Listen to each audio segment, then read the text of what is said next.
तो वहीं नेपाल में आम चुनाव के लिए डाले गए वोटों की गिनती लगातार जारी है और शुरुआती रुझानों में कई दिलचस्प नतीजे सामने आ रहे हैं। अब तक 165 सीटों के रुझान सामने आ चुके हैं, जिसमें काठमांडू के मेयर के रूप में चर्चित रहे बालेन शाह की राष्ट्रीय स्वतंत्र पार्टी यानी आरएसपी मजबूत स्थिति में दिखाई दे रही है। शुरुआती परिणामों के अनुसार ये पार्टी, आपको बता दें कि सबसे बड़ी पार्टी के रूप में उभरती नजर आ रही है। आरएसपी अब तक 46 सीटों पर जीत दर्ज कर चुकी है, जबकि लगभग 73 सीटों पर बढ़त बनाए हुए है। ये पार्टी केवल 4 साल पहले एक पत्रकार रहे रवि लामिछा ने स्थापित की थी और इतने कम समय में पार्टी का इस तरह उभरना राजनीतिक विश्लेषकों के लिए भी काफ़ी महत्वपूर्ण माना जा रहा है। चुनाव के दौरान कई बड़े नेताओं की सीटों पर भी कड़ी टक्कर देखने को मिल रही है। झापा 5 सीट पर पूर्व प्रधानमंत्री केपी शर्मा ओली को कड़ी चुनौती मिल रही है।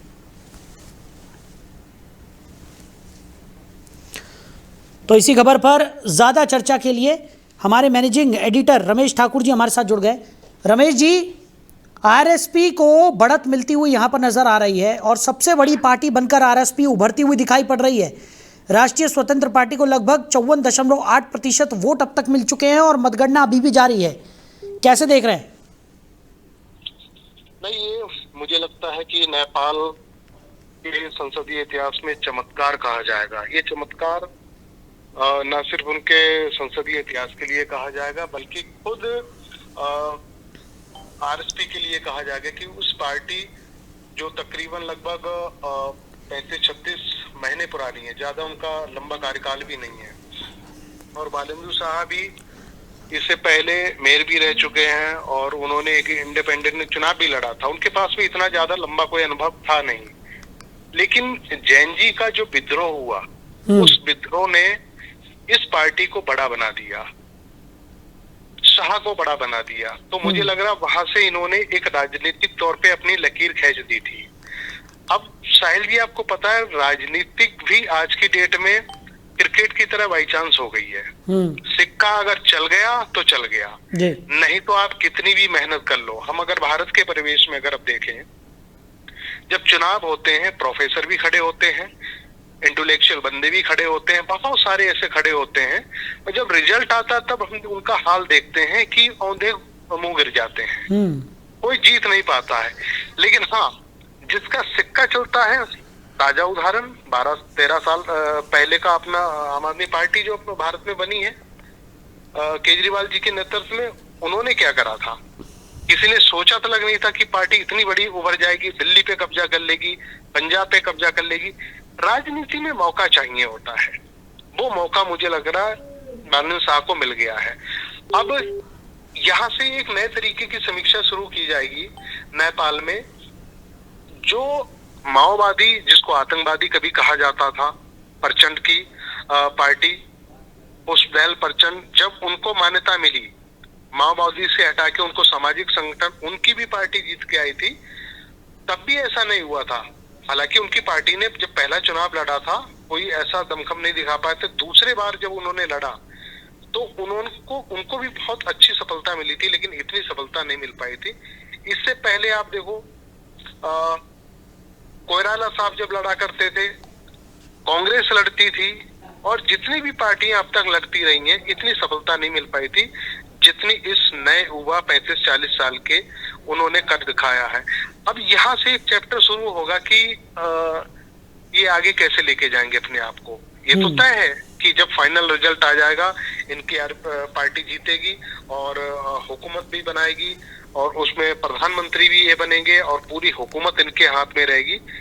अब यहाँ से जितना नेपाल पीछे पिछड़ चुका है जैन जी घटना के बाद में, क्या वो रिश्ते सामान्य जो पड़ोसी हैं, भारत हो गया, चाइना हो गया, और जितने भी कंट्री, क्या उनके साथ में ये निभा पाएंगे?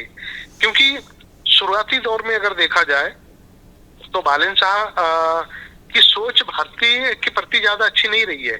उनकी पुराने, अगर आप सोशल मीडिया के पोस्ट आप उठा लो, तो वो कई मर्तबा इस तरीके की बातें करते रहे हैं जो बिल्कुल सही नहीं है। लेकिन मैं उसको आज के दौर से नहीं जोड़ पा रहा हूँ, क्योंकि एक जब आम व्यक्ति होता है तो वो क्रिटिसाइज करता है चीजों को लेके, लेकिन जब सत्ता आ जाती है, बड़ी जिम्मेदारी आ जाती है, तो उसका नजरिया बदल जाएगा। मुझे लगता है उनका यहाँ से नजरिया बदलेगा। वो भारत को भी अच्छे तरीके से जानते हैं। भारत में रह के उन्होंने पढ़ाई लिखाई करी है, इंजीनियरिंग करी है, और उनकी रिश्तेदारी भी मुझे लगता है या सीमांचल और तराई क्षेत्रों में है। तो इसके आगे वो किस तरीके से युवाओं की सोच, युवाओं का जिस तरीके से उनके प्रति उम्मीद रही है, वो आगे लेके जाएंगे। इसकी उम्मीद ना सिर्फ नेपाल कर रहा है बल्कि भारत भी कर रहा है। जी बिल्कुल बिल्कुल, हम भी यही उम्मीद करते हैं रमेश जी की बालेन शाह की जो सोशल मीडिया पोस्ट देखकर सोच जाहिर होती है उस पर वो आगे ना चले, और जब जिम्मेदारियों का वो निर्वहन करे तो पूरी निष्पक्षता के साथ और अपने राष्ट्र के निर्माण को मद्देनजर रखते हुए वो अब आगे अपनी भागदौड़ संभाले, क्योंकि जीत की दहलीज पर वो इस वक्त खड़े हैं, साफ तौर पर जाहिर हो रहा है। और सबसे बड़ी स्ट्रेंथ उनकी, सबसे बड़ी ताकत उनकी युवाओं का समर्थन ही माना जा सकता है, क्योंकि जिस तरीके से युवाओं ने अपना समर्थन उनके साथ जाहिर किया है, अब जीत तो उनको मिलेगी, लेकिन उसके साथ साथ एक बड़ी जिम्मेदारी का निर्वहन भी उन्हें करना होगा। नहीं, इसमें कोई दो राय नहीं है। देखो, ये संभावना जताई जा रही है कहीं ये भी इनकी राजनीति एक्सीडेंटल ना हो जाए कि भाई एक मैंने जैसे कहा कि क्रिकेट की तरह बाई चांस हो गई। ऐसा तो नहीं है कि भाई वहां के जो युवा हैं वो कांग्रेस से भी खुन्न खाए बैठे हैं, प्रचंड की हुकूमत से भी उनको देखा, उसके बाद में ओली सरकार भी उन्होंने देखी, सबसे मतलब तकरीबन उन्होंने आजमाया, लेकिन कहीं खरा नहीं उतर पाया। फिर वो वहां की जनता विकल्प ढूंढ रही थी। विकल्प के तौर पे आरएसपी उनको दिखाई दी, बालेन शाह दिखाई दिए, और उनको हाथों हाथ एकदम सर पे उनको बैठाला, और जिसका नतीजा मुझे लगता है धीरे धीरे निकल के भी आ रहा है। अब जिस तरीके पोस्टों की हम बात कर रहे हैं कि पुराने जिस तरीके इनकी विचारधारा, देखिए विचारधारा जिम्मेदारियों से बदल जाती है। जब आपकी बड़ी जिम्मेदारी हो जाती है, अब आप जिस एज में हैं, आपके बच्चे बड़े होंगे, आप उस भूमिका में आओगे, दादा परदादा की भूमिकाओं में आओगे, तो आपकी आइडियोलॉजी ऑटोमेटिक बदलती जाएगी। आप दिल्ली के लोग, दिल्ली की मौजूदा सीएम रेखा गुप्ता जी हैं। रेखा गुप्ता की पुरानी पोस्टों को उस दिन डिलीट करना पड़ा उनको जब वो सीएम बन गई। पहले उनकी पोस्टें थी, भाई दिल्ली चुनाव उन्होंने लड़ा, पार्षद रही, उनकी विचारधारा बड़े बड़े नेताओं की क्रिटिसाइज करने की रही है, सब कुछ रही है, लेकिन जब वो खुद बड़े ओहदे पे आ गई हैं, मुख्यमंत्री बन गई हैं, तो पुरानी विचारधारा बदल जाती है, और बदलनी भी चाहिए।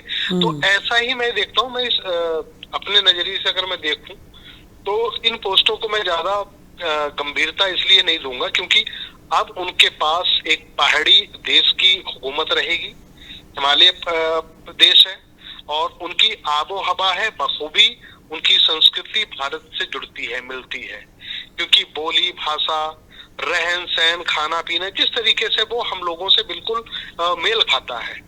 तो अगर भारत को अगर लेके नहीं चलेंगे, भारत की चीजों को नहीं लेके चलेंगे, तो वही हाल होगा जो ओपी ओली के साथ में हुआ है। क्योंकि ओपी ओली का हाल क्या हुआ, उनका झुकाव चाइना की तरफ रहा, जबकि नेपाल की आवाम कभी नहीं चाहती थी कि हम भारत को दरकिनार करें और चाइना की तरफ ज्यादा हम लोग मूव करें, क्योंकि हमेशा से कहा गया है नेपाल और पाकिस्तान के बीच में रोटी बोटी का संबंध रहा है। तो इसमें इसको पीछे किसी भी तरीके से ये छोड़ नहीं सकते हैं। अगर जो छोड़ेगा तो उनका हाल भी उन्हीं की तरह होगा जो पुराने इनके नेपाल के नेता रहे। जी चलिए रमेश जी, हमारे साथ जुड़ने के लिए, इस तमाम चर्चा के लिए आपको बहुत शुक्रिया। तो नेपाल में मतगणना लगातार जारी है। मजबूत स्थिति में बालेन शाह की आरएसपी इस वक्त नजर आ रही है। ओली झापा 5 सीट पर पीछे चल रहे हैं। तो राष्ट्रीय स्वतंत्र पार्टी को लगभग 54.8% वोट मिले हैं और 9 मार्च तक ये मतगणना पूरी होने की संभावना जताई जा रही है।